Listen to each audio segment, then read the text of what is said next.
buenos días, 6 de la madrugada, 40 segundos. Un gusto saludarlos desde Mañanas Blue. Amanecemos con el presidente Petro en modo contraataque, presentándose en su alocución de anoche como el adalid de la lucha anticorrupción, que su vida política, dice el presidente Petro, se la ha dedicado a denunciar y a destapar escándalos, eso sí, sin asumir ninguna responsabilidad en el propio en el que sacude su gobierno, que es el de la Unidad Nacional de Gestión de Riesgo, que ya tumbó a una funcionaria de la Casa de Nariño y salpica a los directivos de la Unidad de Gestión de Riesgo nombrados por él. Pero no solo eso, sino a congresistas afectos a su gobierno. La teoría del presidente Petro es que aquí él ha destapado todos los escándalos, habló del de Bogotá, habló del paramilitarismo, pero además denuncia sin pruebas, dice que en Ecopetrol se han perdido decenas de miles de millones de dólares y que Ecopetrol ha pagado con platas públicas del petróleo colombiano a grupos paramilitares, y dice que lo de la Unidad de Gestión de Riesgo es una corrupción incubada desde hace 8 años, le pide a la fiscal que investigue, quiere decir que habría comenzado en el gobierno Santos. Se le olvida al presidente Petro que él fue quien escogió a Olmedo López y que este mismo Olmedo López y su cómplice Sneider Pinilla están en plan. Cuando el presidente estaba hablando anoche en la televisión, ellos dos, los implicados, estaban reunidos con gente de la Fiscalía entregando las primeras pruebas del escándalo de corrupción. Ellos arrepentidos y en plan de pedir perdón. Ya vamos a hablarles de lo que dijo el presidente Petro anoche, hablando de una corrupción estructurada y profesional, dijo en entidades del Estado, atacando a los abogados de Olmedo y de Sneider, que son los hermanos Moreno, a los que acusa de direccionar el escándalo. El presidente no asumiendo ninguna responsabilidad, no en plan de contar quién dio la orden, en la Casa de Nariño, por supuesto, para comprar, para la operación de compra de votos con platas de la Unidad de Gestión de Riesgo. De eso es de lo que se trata este escándalo. El presidente, en una locución un poquito ambigua, hablando de escándalos del pasado. Bienvenidos, no aportó pruebas el presidente Petro, que habló de Ecopetrol. Ese tema de Ecopetrol, si llega a ser cierto, por supuesto, sería terrible, pero el presidente lo menciona como si estuviera hablando del paisaje de Colombia. Dice que en Ecopetrol y en la DIAN y en el FOMAC, que a propósito se ha convertido, ese fondo para manejar la salud del magisterio, se ha convertido en una caja de Pandora. Lo empeoraron, terminó el modelo actual, el modelo pasado, el 1 de mayo, y el modelo actual, el que implementó este gobierno, empeoró la situación de los maestros. Van apenas 8 días desde que el gobierno asumió a través de Fiduprevisora el servicio de salud, y estamos llenos de denuncias, de las que les vamos a hablar en segundos, denuncias de muchos maestros y profesores que se quedaron de la noche a la mañana desde el 1 de mayo sin tratamientos para enfermedades normales o de alto costo, y están suplicando un poquito de atención. Responde con algo de indolencia el gerente del FOMAC, diciendo que están haciendo lo mejor que pueden, que tienen razón en las denuncias, pero pidiendo paciencia. Bienvenidos, tenemos muchas historias para contarles. Hoy rinde declaración en la Fiscalía Luis Eduardo López, que es el contratista, el hombre de la firma impoamericana Roger Sass, el contratista que se quedó con el contrato, que fue la piedra inicial de la corrupción en la Unidad de Gestión de Riesgo. Este señor que maneja los secretos, que sabe cuánta plata le dio a Sneider Pinilla para después repartirla en maletines en efectivo a los congresistas. Vamos a hablarles en segundos de los efectos políticos, porque el Congreso está a punto de parálisis. Ya se paralizó ayer la discusión sobre el debate a la jurisdicción agraria. La reglamentación de ese proyecto quedó en veremos en la Comisión Primera del Senado de la República, pero podría pasar lo mismo con la reforma pensional y la nueva reforma salud. Inevitables consecuencias de este escándalo de corrupción. Hacen algunos intentos los congresistas del pacto histórico para no relacionar la corrupción con el trámite legislativo. Hablando de salud, les contaré de las intervenciones, la última, la del gobierno, que se metió a la Subred Integrada de Servicios de Salud Centro Oriente. Es un nombre largo que describe el servicio de salud de clínicas, hospitales y puestos de salud para 6 localidades en el centro y en el oriente de Bogotá. Si usted está en Santa Fe, en San Cristóbal, en Los Mártires, en La Candelaria, en Antonio Nariño o en la zona de Rafael Uribe, el gobierno nacional es el que lo va a atender hoy. protesta del alcalde Galán, que dice que está afectando esa intervención forzada como la de la CPS, está afectando la autonomía de Bogotá. Y les voy a contar de noticias a propósito de Ecopetrol, del desplome terrible, dramático, de las utilidades que fueron solamente de $1.000 millones el año pasado. Han caído más de 65% en los últimos 2 años, y del subsidio que anuncia el gobierno para los taxistas. Les prometieron, para compensar los aumentos en el precio de la gasolina, van a darles 453.000 pesos a 21.000 taxistas que están en el Sisbén, según informa el director de Prosperidad Social, don Gustavo Bolívar. Bienvenidos, los acompañamos con historias, con noticias de Colombia y el mundo. A partir de esta mañana, ya les hablaré de la intervención esta mañana, la incursión del ejército israelí en Rafah. Y les contaré de la efeméride del día, que es el Día de la Victoria de Europa, un 8 de mayo. En 1945, hace 79 años, los aliados en la Segunda Guerra Mundial aceptaron la rendición de los nazis de Hitler. Se están cumpliendo hoy 161 años de la promulgación de la Constitución de Río Negro, la piedra fundacional de nuestro sistema democrático.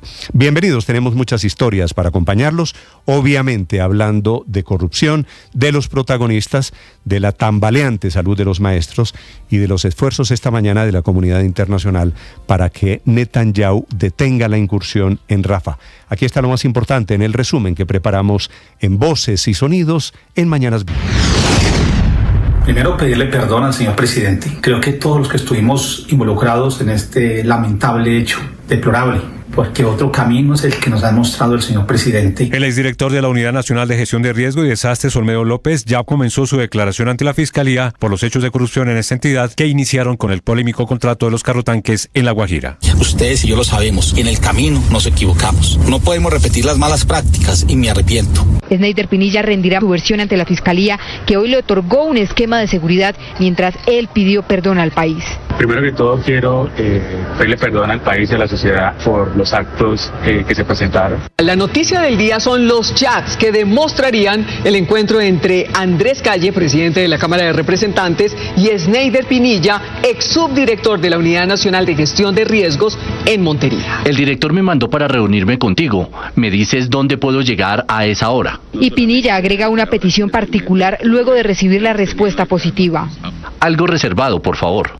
En plenaria del Senado de la República, el presidente de esa corporación, el senador Iván Name, negó haber recibido dineros de la Unidad de Gestión de Riesgo. Mi proceder democrático es contraevidente al decir que lo recibí en procura de favorecer unas reformas que combatí enfáticamente y les consta a todos los que están en este hemiciclo. Andrés Calle, presidente de la Cámara de Representantes, se hizo presente en la plenaria, pero allí guardó silencio, no habló absolutamente nada sobre el escándalo de corrupción de los carrotanques en el departamento de La Guajira. Algunos representantes como Jennifer Pedraza y Hugo Lozano exigieron la renuncia de Calle. Reitero señalando que la garantía que se necesita para que estos debates puedan darse de manera transparente es que usted, señor presidente Andrés Calle, que es quien hoy está denunciado, pues se aparte de su cargo como presidente de la Cámara. Yo creo que el gobierno nacional tiene que entender que en este Congreso de la República no vamos a tolerar ningún tipo de corrupción. Senador Ariel Ávila. La posición nuestra de este grupo, de este colectivo, es que el partido expulse al señor Iván Name del partido.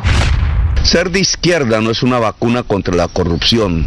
Ella está en todos los partidos y en todos los rincones. En una alocución nacional, el presidente Gustavo Petro aceptó que la corrupción se enquistó en su gobierno. No solo se trató de los carrotanques de La Guajira, sino también de Ecopetrol, el FOMAC y de otras instancias. Los hallazgos en Ecopetrol son profundamente alarmantes. Por decenas de miles de millones de dólares han salido recursos de la Petrolera Nacional para financiar personas, paramilitares y la política. Y además pidió a la Fiscalía investigar los contratos de los últimos 8 años de la Unidad Nacional de Gestión del Riesgo, justamente en el periodo del expresidente Iván Duque. Toda la información que ha recuperado mi gobierno sobre estos grandes hechos de corrupción administrativa ya se encuentran en la Fiscalía desde hace algunos tiempos.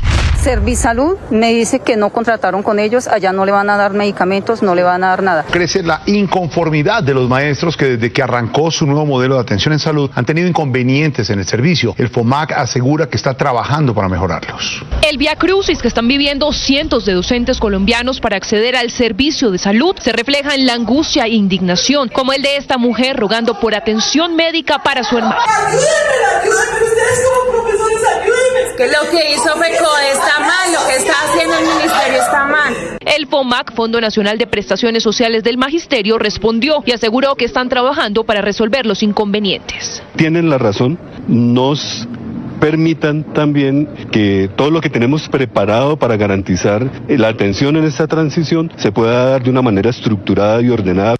La Superintendencia de Salud ordenó la intervención forzosa de la Subred Centro Oriente en Bogotá, una situación que impacta a las localidades de Santa Fe, San Cristóbal, Los Mártires, La Candelaria, Antonio Nariño y Rafael Uribe. Sin embargo, el alcalde de Bogotá, Carlos Fernando Galán, objetó esa decisión del gobierno nacional. Si bien el mismo Ministerio de Salud en su última calificación consideró que la Subred Centro Oriente representaba un riesgo bajo, sabemos que existen problemas estructurales e históricos que deben ser solucionados. Por eso, el pasado 29 de abril tuvimos una conversación con el superintendente, donde le expusimos el plan de sostenibilidad financiera y hablamos de la importancia del acompañamiento y apoyo del gobierno nacional para superar los retos que tienen las subredes. Acordamos trabajar en equipo. En ningún momento durante esa reunión se mencionó la posibilidad de una intervención. Le respondió el superintendente de Salud, Luis Carlos Leal. Lo que hablamos con el alcalde Galán fue una negociación, de un acompañamiento en todo el proceso de implementación del modelo, y claro que va a tener nuestro acompañamiento, pero no es posible que la superintendencia conozca que se están infringiendo normas que ponen en riesgo la salud de las personas y no haga absolutamente nada y mire para otro lado. Porque si hoy no estamos ejecutando no es porque no podamos, sino que es que hemos creado una institución de cero y esto no es una tarea fácil. La vicepresidenta Francia Márquez respondió a los cuestionamientos sobre la baja ejecución presupuestal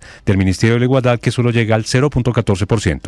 Las altas tarifas de energía en el Caribe fue el tema principal que se abordó en el encuentro de barrios populares de Barranquilla, donde el ministro de Minas, Andrés Camacho, tomó la vocería delante del presidente Gustavo Petro y anunció 3 medidas para frenar esas alzas en el servicio. Una de ellas tiene que ver con la refinanciación de la llamada opción tarifaria que se implementó en pandemia, pues esta medida no fue aceptada por el presidente Gustavo Petro, quien dijo que esta deuda será asumida por el Estado. Es la nacionalización de la llamada opción preferencial, que es una deuda que hoy cada familia tiene con las empresas de la energía eléctrica por decisión de Duque, porque al congelar las tarifas no le contó a la ciudadanía que eso era una deuda y ahora la tienen que pagar. Lo que hemos acordado es que la nación paga esa deuda a cambio de las familias.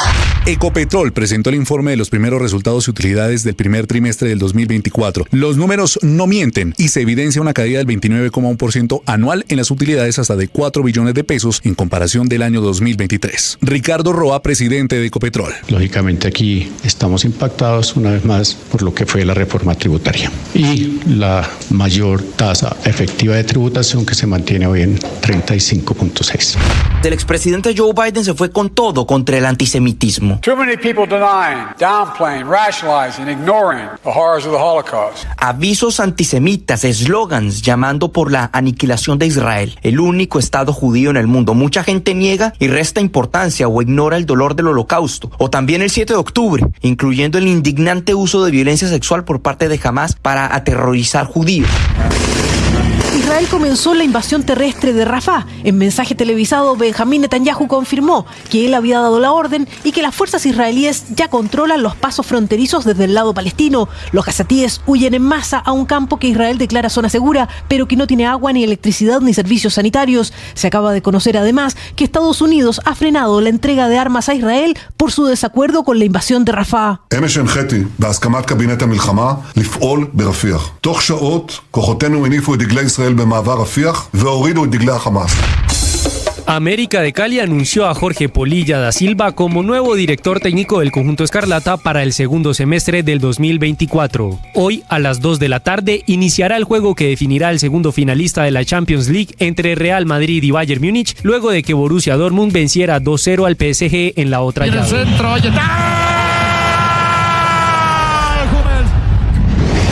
Estás escuchando Blue Radio.